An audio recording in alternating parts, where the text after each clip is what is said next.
তোমার ওই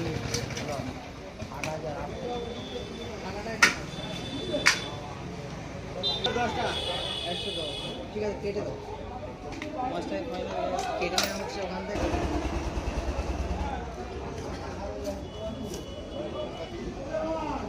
চারিদিকে প্রচুরই মাছ আছে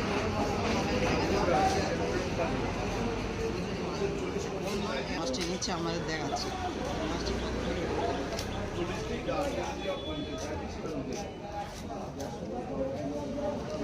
শর্ট টাইমের জন্য মাছ রাখা হচ্ছে প্রায় 20 পিস হয়ে গেছে